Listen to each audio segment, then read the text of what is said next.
Halo kawan semua, kembali lagi bersama saya Bagus WS di channel YouTube Bagus WS. Nah, di segmen Bicara Bagus kali ini kawan-kawan semua, kita akan ngobrolin hal-hal yang sebelumnya pernah kita bahas tentang literasi. Nah, kali ini tentu saya tidak sendiri seperti biasa. Banyak orang yang mengenal sosok beliau dan baru-baru ini teman saya ini sudah launching buku. Selamat datang buat Rara di Bicara Bagus. Apa kabar? Alhamdulillah sehat Kak. Ya, jadi maaf ini mengganggu waktu kesibukannya Rara. Biasa dipanggil Rara ya? Rara Kak. Sekarang menjadi duta baca Sulsel untuk 2025.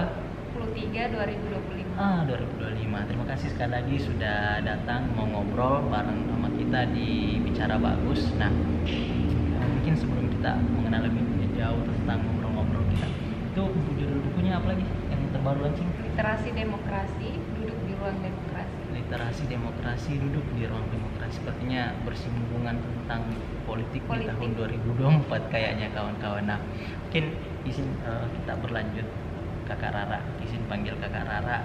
Nah, boleh dong sedikit diceritakan kalau bukan si masa kecil, mungkin dari mana, terus SMA, sampai kuliah. Sekarang kan S2 ya? Ya mungkin boleh diceritain sedikit tentang itu, latar belakangnya sedikit. Halo teman-teman, perkenalkan nama saya Ramla. Saya biasa dipanggil Rara. Saya lahir di Saroangin, Desa Tanete, Kecamatan Tompobudu, Kabupaten Goa. Tepatnya di tanggal 11 Juli 1998. Saya lulusan dari MIM Muhammadiyah Salekoa. SMP saya di Madrasah Sanawiyah Boro, tepatnya di Jeneponto, Rumbia, karena saya adalah berasal dari perbatasan antara Goa dan Jeneponto, makanya saya sekolah di Rumbia, Jeneponto pada waktu itu. Selanjutnya saya lanjut di Man Goa, dulu dikenal dengan sebutan Man Malakaji. Saya lanjut kuliah pada saat itu, saya lulusan 2016, tapi saya nganggur setahun, gebiar. Dan saya lanjut tahun 2017 kerja setahun, lalu lanjut kembali di UIN Alauddin Makassar pada tahun 2017 dan selesai di tahun 2021. Tahun 2022 kemarin saya lanjut S2 di UIN Sunan Kalijaga, Yogyakarta. Luar biasa. Duta baca kita sudah penulis tadi, terus perjalanan sekolahnya komplit nih sampai S2, sampai sekarang ngambil jurusan sosiologi kawan-kawan. Nah, ini penting untuk informasi awal. Nah, kita akan ngobrolin banyak hal tentang literasi, ngobrolin tentang hal banyak bagaimana isu-isu keperempuanan tentunya, karena Kakak Rara ini juga aktivis lah, bisa dibilang begitu. Pokoknya kesibukannya banyak lah. Nah, mungkin pertanyaan pertama Kakak Rara tentang ini, kenapa sih suka dengan literasi lah seperti itu? Kenapa sih suka membaca atau menginfluence orang untuk membaca, belajar, atau produktivitas tentang buku dan menulis gitu? Apa sih yang menjadi alasan Kakak Rara? Kalau ditanya kenapa suka, sebenarnya saya tidak bisa menjawab, karena apa yang saya lakukan, rasakan hingga hari ini itu sebenarnya itu mengalir. Kenapa saya katakan mengalir? Sejak kecil, sejak SD menuju SMA, SMP, kemarin kuliah, saya betul-betul menggeluti sebuah proses. Proses ini adalah proses yang berkaitan dengan dunia literasi. Kecil kita bersama teman-teman selalu pergi mengaji. Mungkin teman-teman seumuran saya sangat merasakan vibesnya ketika teman-teman bersama teman-teman yang lainnya itu pergi mengaji, menuntut ilmu dan sebagainya. Nah, singkat cerita, memasuki sekolah dasar, saya juga senang ikut lomba-lomba, misalnya lomba baca puisi antar kelas, misalnya naik SMP, kebiasaan tersebut terus saya lakukan, ikut lomba baca puisi, lomba menulis puisi misalnya, lalu kita bacakan depan teman-teman. Dan di lain hal, saya juga suka dengan kegiatan-kegiatan sosial, ikut bersama teman-teman, misalnya buka bersama, berbagi takjil ini dan sebagainya, kegiatan-kegiatan di OSIS. Demikian pada tingkatan madrasah aliyah, saya juga berorganisasi dan berproses di OSIS. Kami berkegiatan Nah, singkat cerita mungkin dari hal tersebut saya aktif ikut lomba-lomba antar kelas, porseni dan sebagainya, tingkat kecamatan hingga tingkat kabupaten. Kebiasaan-kebiasaan tersebut mengantarkan saya secara pribadi cinta dengan kegiatan-kegiatan yang berbasis keilmuan, kegiatan sosial dan sebagainya. Nah, memasuki dunia perkuliahan saya mulai mengenal organisasi, saya berproses di beberapa organisasi. Misalnya himpunan yang paling awal saya geluti adalah himpunan mahasiswa jurusan Sosiologi Agama UIN Alauddin Makassar. Di sana juga saya banyak belajar. Saya juga pernah berproses di lembaga dakwah kampus. Saya belajar tentang ilmu-ilmu agama. Saya juga berhimpun di organda saya, misalnya Hikmah Gua. Saya berproses di beberapa lembaga seperti Himpunan Mahasiswa Bidik Misi UIN Alauddin Makassar. Dari beberapa lembaga-lembaga ini menghantarkan saya hingga hari ini, dan beberapa tahun yang lalu saya memberanikan diri untuk membentuk sebuah komunitas literasi yang kami beri nama dengan Komunitas Pintu Literasi. Jadi berasal dari runtutan proses yang telah saya lalui pada saat di bangku sekolah perkuliahan mengantarkan saya sampai hari ini, dan memiliki keinginan yang besar betul-betul bahwa memang literasi harus menjadi pusat perhatian khususnya kita sebagai pemuda seperti itu. Oke. Nah, tadi sempat singgung buat komunitas, ternyata Kakak Rara ini panjang ya prosesnya untuk sampai pada tahap menyukai literasi, dan memang itu menjadi sebuah kebiasaan. Dari perjalanan hidup lah. Nah, kalau selanjutnya Kakak Rara, nah akhirnya tahun 2023 itu kan kenapa Kakak Rara mendaftar nih jadi duta baca Sulawesi Selatan? Apa yang menggerakkan, apa karena kebiasaan-kebiasaan itu tadi sehingga tetap ingin berproses menjadi duta baca Sulawesi Selatan, atau ada hal lain mungkin yang menjadi alasan Kakak Rara mendaftar atau menjadi duta baca Sulawesi Selatan saat ini? Kalau dikatakan alasan ingin mendaftar duta baca, jujur teman-teman sekalian, kemarin juga saya tidak ada niat besar untuk mendaftar. Kenapa saya katakan? Saya ingin bercerita secara singkat. Kemarin kan pendaftaran itu duta bacanya 21 Maret, 20 sampai 21 Maret. Sedangkan di akhir Februari saya berangkat ke Jogja untuk melanjutkan studi saya di UIN Sunan Kalijaga, Yogyakarta. Nah, terhitung seminggu kalau tidak salah, beberapa hari setelah di Jogja, pamfletnya tersebar. Banyak teman-teman yang mengirimkan saya, ayo daftar. Di lain hal, sebenarnya banyak Bapak Ibu di Dinas Perpustakaan, khususnya Kabupaten Goa misalnya, provinsi, kebetulan saya sudah memiliki hubungan emosional, saya sering berdiskusi dengan mereka, misalnya Kakak Duta Baca Provinsi Sulawesi Selatan, Kak Kiki misalnya, komunikasi saya intens dan dengan beberapa pegiat literasi lainnya. Teman-teman semuanya mengirimkan pamflet itu. Namun di lain hal, saya juga berpikir tidak mungkin saya kembali ke Makassar karena saya juga baru-baru sampai di Jogja dengan alasan mungkin perekonomian, biaya tiket juga mahal. Singkat cerita teman-teman, pada waktu itu insya Allah 11 Maret saya juga akan berangkat ke luar negeri. Pada saat itu kegiatan kepemudaan juga mahasiswa seluruh Indonesia kurang lebih 50 orang. Kami berangkat tanggal 11 dari Jogja. Ada teman-teman dari provinsi lain, kami kumpul di Jakarta waktu itu. Nah, berangkatlah saya 7 hari di Malaysia, Thailand, Singapura. Saya kembali ke Jakarta, tiba di Jakarta pada saat tanggal 17. Di tanggal 17 ini saya bingung, Kak. Saya pilih kembali ke Makassar atau tetap kembali ke Jogja untuk melanjutkan studi saya pada waktu itu.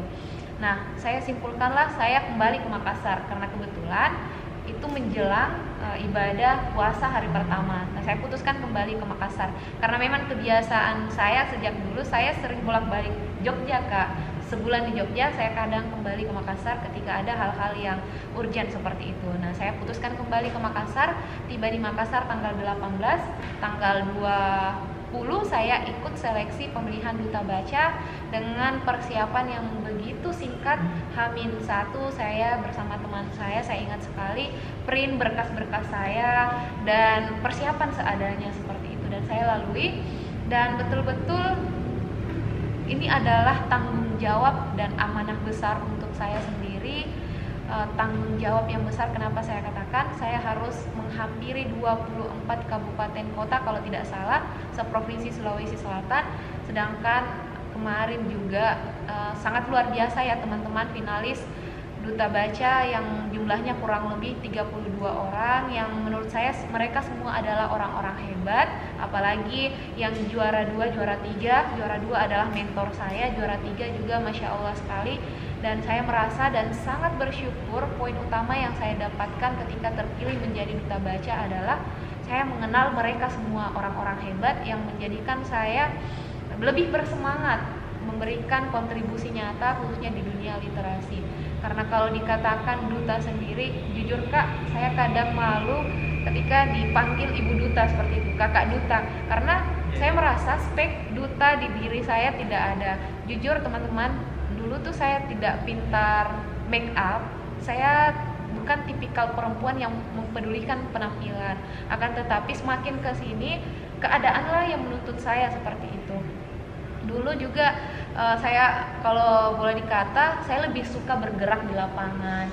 Kalau bertemu dengan orang-orang seperti pemangku kebijakan, saya bukan ranah saya di situ. Namun di lain hal saat ini saya memang betul-betul diarahkan ke sana. Namun di lain hal jujur Kak, saya enjoy. Kenapa saya enjoy dan menikmati? Saya mendapatkan jati diri saya bertemu dengan Kak Bagus misalnya, saya bisa berdiskusi, melakukan kolaborasi misalnya, dan saya sangat bersyukur bisa di posisi ini. Namun di lain hal, jujur teman-teman, tanggung jawab saya, beban moral saya sangat besar untuk teman-teman pegiat literasi yang ada di Provinsi Sulawesi Selatan. Jadi begitu ceritanya Kak Bagus. Oke, thank you. Jadi misalnya gini, akan akhirnya terpilih menjadi Duta Baca Sulawesi Selatan, peringkat 1, 2, 3 kan ada.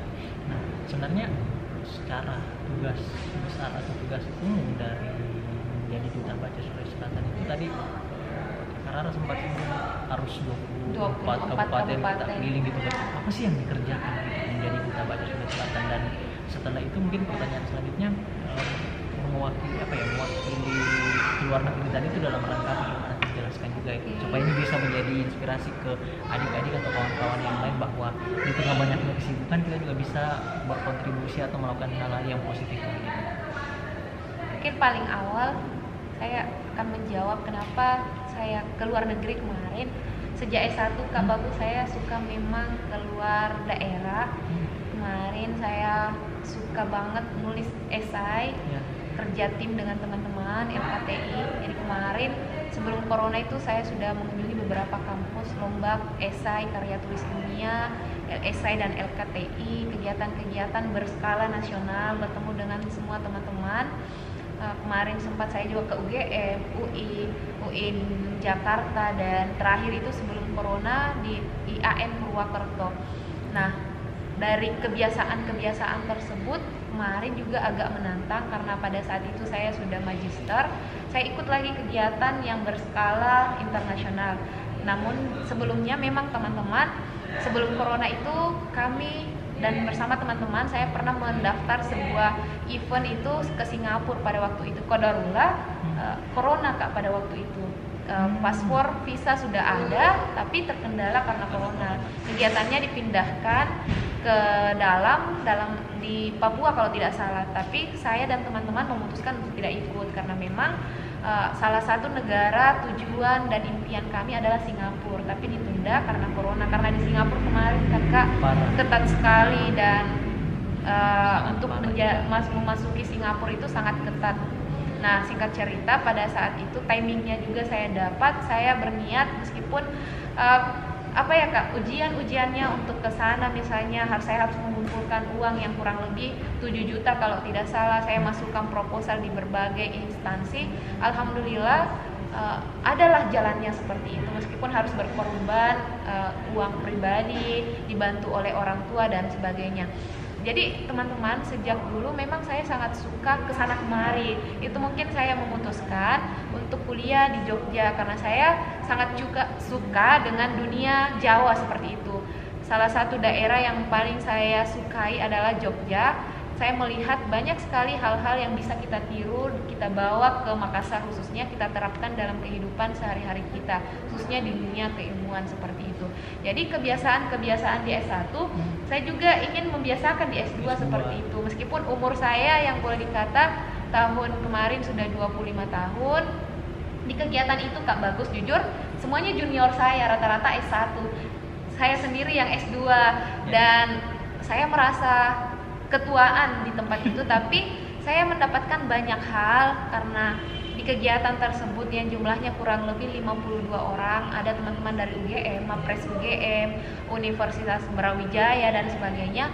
Saya mendapatkan insight baru, mendapatkan inspirasi baru dan sebagainya. Bahkan saya banyak berbincang dengan mereka yang memiliki NGO komunitas yang sama, yang membentuk kegiatan ini. Saya banyak belajar dan perlu kita tiru sebagai pemuda, bahwa ternyata Indonesia kaya dengan pemuda yang berprestasi dan memiliki niat besar. Karena kegiatannya kemarin itu Kak, kita juga membuat semacam papernya itu ada temanya, misalnya kemarin saya tema pendidikan, ada tema tentang alam, misalnya tema tentang global warming begitu Kak. Jadi kita paparkan di sana di Malaysia, kita bentuk tim. Jadi sudah nyata bahwa kita membentuk sebuah tim kolaborasi, dilombakan juga Kak. Iya, selain itu nanti ada output bukunya seperti itu. Kita menulis buku dan nantinya akan dibuat jurnal atau paper yang akan diupload seperti itu. Nah, feedback yang saya dapatkan jujur teman-teman banyak sekali. Hal yang pertama yang saya dapatkan tentunya relasi, pengalaman. Saya dapatkan circle baru yang memotivasi saya khususnya di dunia pergerakan seperti itu. Nah, ini menarik nih tadi dari cerita Kakak Rara tentang bagaimana memperjuangkan mimpi seorang perempuan yang terus berjuang untuk memperjuangkan mimpi, berkorban waktu, bahkan uang ya, material dan lain-lain. Tapi impiannya adalah ingin pergi ke luar negeri, melihat dunia baru, berteman dan tentu berprestasi. Ini menarik ya kawan-kawan. Artinya teman-teman yang menonton nanti video kita ini ya semoga terinspirasi dengan Kakak Rara. Nah, lanjut pertanyaan Kakak Rara. Sekarang sudah menulis berapa buku? Dan kenapa menulis? Tadi saya lupa jawab yang tugas saya. Teman-teman, tugas saya sebagai duta baca berdasarkan apa yang saya tanda tangani dan saya baca di MOU itu, duta baca sebagai inspirator, memotivasi untuk semua teman-teman. Selain program kerja dari dinas sendiri seperti Roadshow Duta Baca, saya mengunjungi dinas perpustakaan yang dimana melibatkan semua pegiat literasi di kabupaten tertentu, melibatkan pustakawan, kita berdiskusi, saling berbagi pengalaman agar supaya bagaimana kita saling menginspirasi. Karena saya yakin dan percaya tidak semua pegiat literasi selalu mengobarkan semangatnya seperti itu Kak. Ada fase di mana teman-teman jenuh, down dengan keadaan. Nah, dengan hadirnya Duta Baca Provinsi Sulawesi Selatan dan Duta Baca Kabupaten, kita bisa berkolaborasi dan saling menginspirasi seperti itu Kak. Jadi kurang lebih tugas saya secara pribadi, kita saling berdiskusi, memberikan inspirasi, saling menguatkan dan berbagi cerita pengalaman. Oh, seperti ini ya mengelola komunitas misalnya. Seperti ini jalurnya membuat kegiatan, seperti ini. Jadi lebih banyak berdiskusi, berbagi pengalaman dan saling menginspirasi. Nah, pertanyaan selanjutnya tadi, kenapa Kakak Rara akhirnya menulis, menerbitkan buku? Apa sih, kenapa sih gitu ya? Orang kan ya ngapain mungkin menulis buang-buang waktu ini mungkin ya, tapi Kakak Rara kenapa tuh mau menulis dan menerbitkan buku? Supaya kita dapat insight baru, kawan-kawan yang nonton dapat insight baru bahwa memang menulis itu penting. Dari Kakak Rara gimana?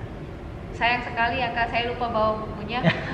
Kemarin di tahun 2020 pas corona kan Kak, saya kembali ke desa. Teman-teman juga mungkin di angkatan saya pasti jenuh tinggal di rumah pada saat itu.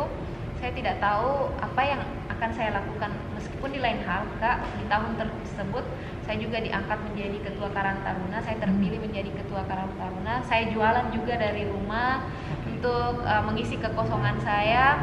Nah, saya melihat salah satu teman saya, dia itu mahasiswa Unhas, asal dari Wajo kalau tidak salah. Dia menulis buku Kak. Dan salah satu vibes yang saya lihat, rentetan orang terkeren yang menurut saya pribadi, ketika orang tersebut bisa menerbitkan buku, aktif di organisasi, bisa berdampak untuk orang banyak, dan saya iri dengan dia Kak. Lantas pada saat itu saya langsung bertanya, kok bisa nulis buku, buku, nulisnya di mana ini dan sebagainya. Dia arahkanlah saya untuk kepoin Instagram tempat ia menulis buku, Kak. Jadi pada saat itu saya langsung chat personal chatnya, adminnya, dan ternyata pada saat itu saya juga memutuskan untuk ikut pelatihan menulis selama sebulan. Meskipun Kak, jujur saya juga bukan orang yang suka membaca buku, bukan orang yang suka menulis, tapi saya sangat tertarik dengan dunia kepenulisan. Kan sebelumnya saya juga sering menulis esai, menulis misalnya di Instagram quotes yang memotivasi. Saya sudah menggeluti hal tersebut sudah sejak lama. Kenapa tidak saya menulis buku misalnya novel? Dan pada waktu itu Kak, kan sebenarnya ada pilihan, entahkah menulis puisi, fiksi atau non fiksi, dan pada waktu itu saya menulis novel pada waktu itu Kak. Cita-cita atau cinta. Cita-cita atau cinta. Ya, seperti itu Kak. Dan cita-cita atau cinta nih. Iya Kak. Tujuan saya ingin menulis, saya tidak bisa, teman-teman, saya tidak bisa memberikan dan menyampaikan isi kepala saya kepada semua orang. Dan dengan tulisan semoga saya bisa menyampaikan isi kepala saya dan saya bisa bermanfaat melalui tulisan tersebut. Karena saya yakin dan percaya 99% banyak orang yang terinspirasi dari karya orang lain seperti itu. Ilmu-ilmu bisa kita dapatkan melalui buku, bahkan kita bisa melihat dunia luar melalui buku seperti itu.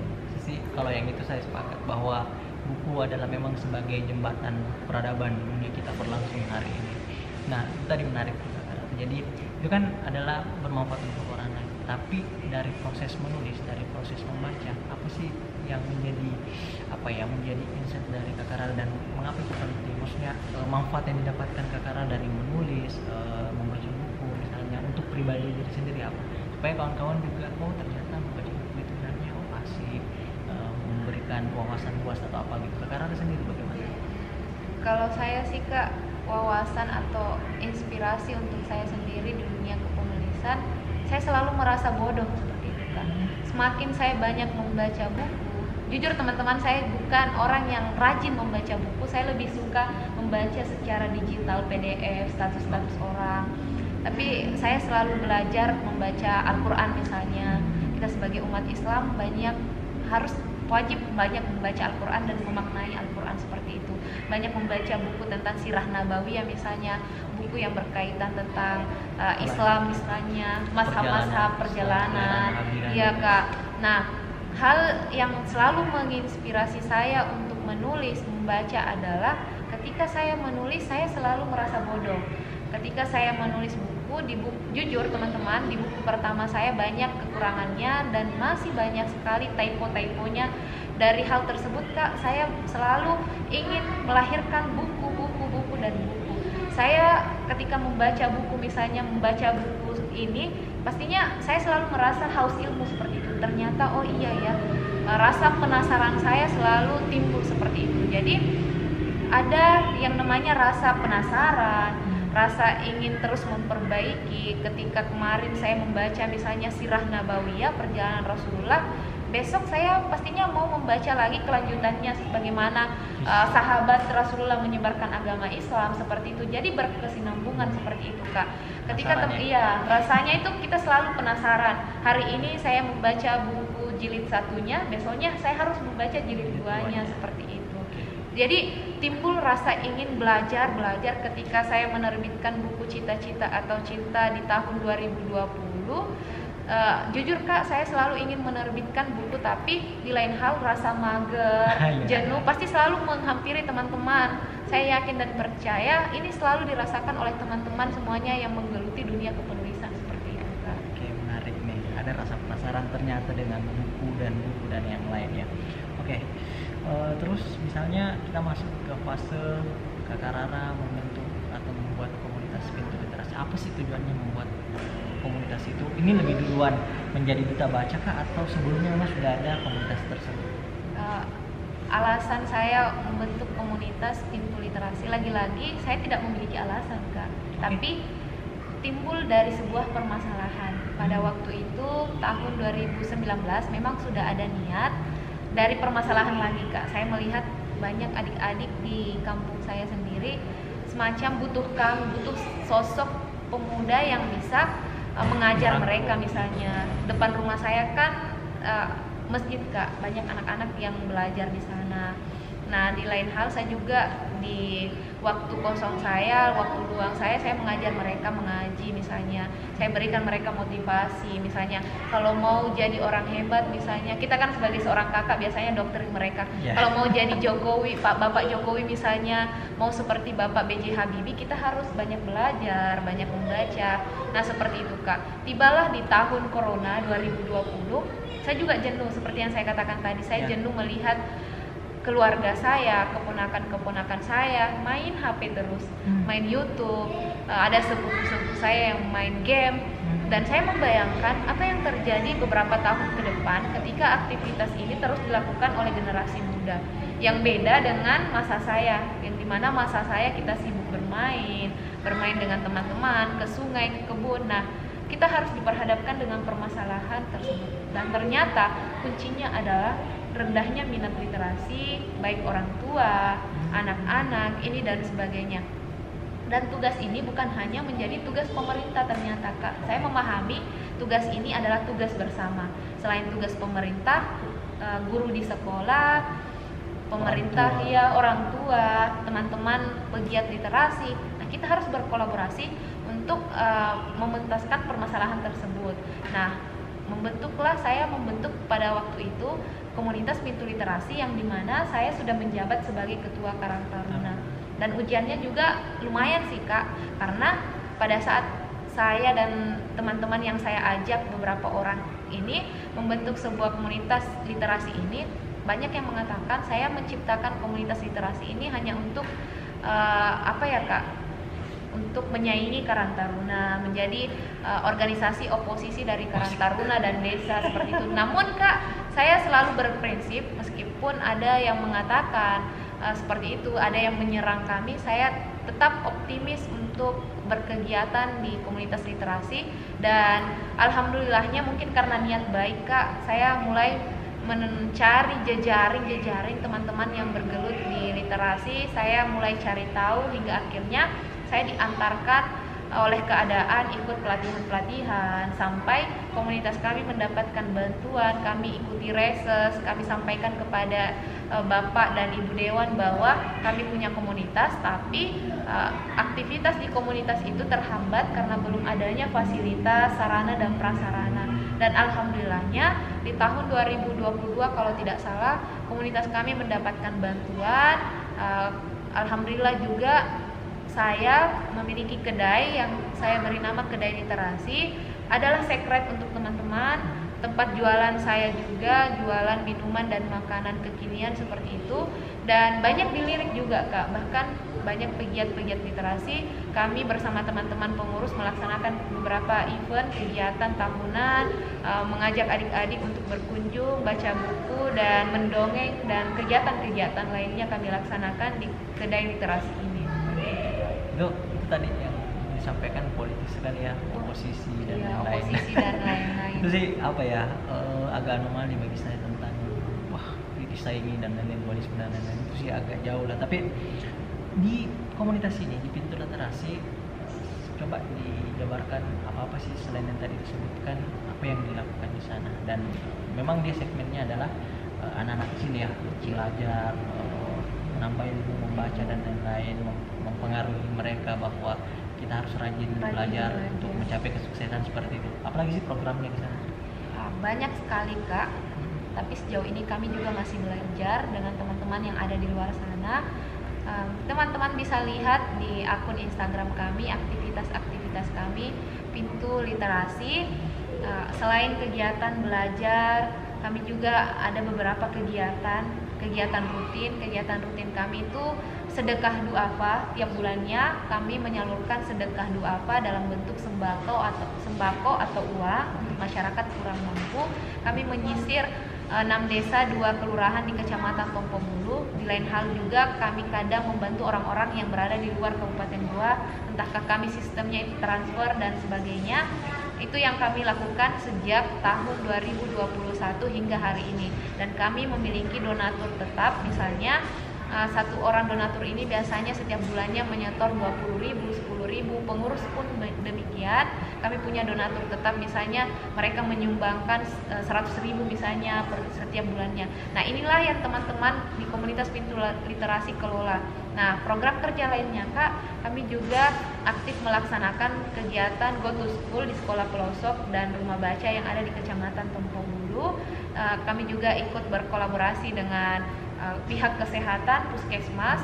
Kemarin terakhir kegiatan kami itu kita berkolaborasi sosialisasi pernikahan dini di salah satu sekolah, dan rencananya kedepannya kita akan masifkan.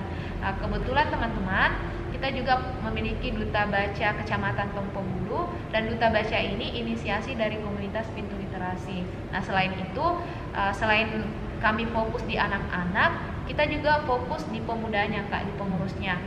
Fokusnya di mana? Kita selalu mengajarkan kepada adik-adik, teman-teman, bahwa kita wajib berproses, survive, misalnya ikut pemilihan duta, misalnya duta genre, duta pelajar. Saya selalu menerapkan kepada adik-adik bahwa baik yang masih sekolah, kuliah, teman-teman semuanya harus mencoba hal-hal baru. Jangan berkomunitas di Pintu Literasi saja, tapi cobalah berkomunitas di lain tempat, di ruang-ruang yang lain, misalnya di kampus, di HMJ, ada Dema, teman-teman juga yang lainnya, ada beberapa adik-adik yang ikut pemilihan duta wisata tingkat kabupaten, pemilihan duta pelajar Kabupaten Goa. Jadi kami selalu memberikan motivasi kepada adik-adik bahwa bukan hanya saya selaku founder yang harus menang seperti itu, bukan hanya saya yang merasakan nikmat dan berkahnya berliterasi, adik-adik juga harus ikut seperti itu, dan harus lebih dari saya seperti itu. Ketika teman-teman, dan saya tidak mau menang sendiri seperti itu Kak, saya harus terus-menerus bersama teman-teman founder lainnya, pengurus lainnya, menciptakan regenerasi demi regenerasi. Adik-adik yang SD kita motivasi untuk belajar dan terus belajar. Misalnya ketika kemarin saya mendapatkan beasiswa di S1, adik-adik saya pun harus dapat beasiswa. Saya berikan dan penjelasannya alur-alurnya seperti apa. Jadi kita betul-betul membangun fondasi dari anak kecil, mulai dari anak kecil, pemudanya, orang tuanya, bahkan Kak, jujur, orang tuanya kami ajak menjadi donatur misalnya. Orang tuanya kami ajak mengantarkan anaknya ketika lomba di komunitas Pintu Literasi supaya orang tuanya juga bisa tertarik. Bahkan kami sedang menyusun konsep bagaimana kedepannya orang tuanya ini bisa terlibat dalam kegiatan literasi. Satu impian kecil Kak yang semoga bisa terlaksana untuk di komunitas kami, saya mau memberdayakan ibu-ibu, misalnya punya satu UMKM, misalnya kita fokus satu UMKM kerajinan yang bukan hanya melibatkan pemudanya tapi ibu-ibunya. Tapi di lain hal, saya pribadi jujur masih memiliki prioritas lain, misalnya kuliah saya yang belum selesai, ini dan sebagainya. Tapi memang sudah ada planning seperti itu Kak. Itu menarik sih, UMKM harus tumbuh dari ibu-ibu dan dapur supaya kita semua memiliki penghasilan yang baik lah, ekonominya tumbuh. Nah, mungkin sedikit dari saya terakhir kali ya, karena satu kata sih yang bisa kita pelajari bersama kawan-kawan. Kakak Raden kuat sekali berkolaborasi, kuat sekali mengajak, kuat sekali berjejaring, dan itu yang membuatnya survive sampai saat ini. Nah, ini yang kita harus pelajari sih dari Kakak Rara, bahwa hal-hal yang dilakukan itu adalah murni ketergerakan hati, permasalahan yang timbul, dan satu kata memang dari Kakak Rara pasti dia selalu melibatkan orang lain berkolaborasi, karena tanpa orang lain juga kita bukan siapa-siapa juga. Nah, mungkin itu terakhir dari saya. Dari Kakak Rara mungkin ada yang disampaikan terakhir untuk para penonton Bicara Bagus, supaya kawan-kawan yang menonton nanti lebih terinspirasi dan lebih tergerak untuk dunia literasi dan kegiatan-kegiatan positif yang lainnya untuk anak muda. Terakhir mungkin Kak, tidak banyak yang ingin saya sampaikan. Saya selalu berdasarkan pada surah Al-Baqarah kalau tidak salah ayat 30, bahwa kita diciptakan di muka bumi ini untuk menjadi khalifah. Khalifah di sini itu banyak artinya Kak. Kalau saya pribadi dan berdasarkan penelaan pengalaman saya, keilmuan saya, bahwa kita memang diciptakan untuk menjadi pemimpin untuk diri kita sendiri, untuk orang lain, dan bermanfaat untuk orang banyak seperti itu. Nah, satu kalimat yang selalu menggelora dan menjadikan saya termotivasi untuk hari ini, dari kemarin sampai hari ini, adalah kita sebagai pemuda jangan hanya menjadi pemuda yang berprestasi tok saja, tapi jadilah pemuda yang berprestasi dan bermanfaat. Karena beda ya Kak, banyak orang berprestasi saja. Banyak orang yang bisa baca buku 5 buku sehari, 5 buku dalam sebulan, tapi untuk mengaplikasikan isi buku ini itu sangat minim Kak. Banyak teman-teman di luar sana yang bisa bersuara, berorasi, berteriak di jalan. Bukan berarti saya membenci orasi ini dan sebagainya, saya suka juga dunia pergerakan, tapi pengaplikasian di daerahnya misalnya di masyarakat masih sangat minim. Jadi tingkat literasi yang sebenarnya yang paling tertinggi ketika kita bisa mengaplikasikan hasil bacaan kita seperti itu Kak. Jadi kesimpulannya teman-teman, jadilah pemuda yang bisa bermanfaat dan berdampak untuk orang banyak. Karena masa muda kita hanya sekali, maka marilah kita manfaatkan masa muda kita untuk bermanfaat seperti itu Kak.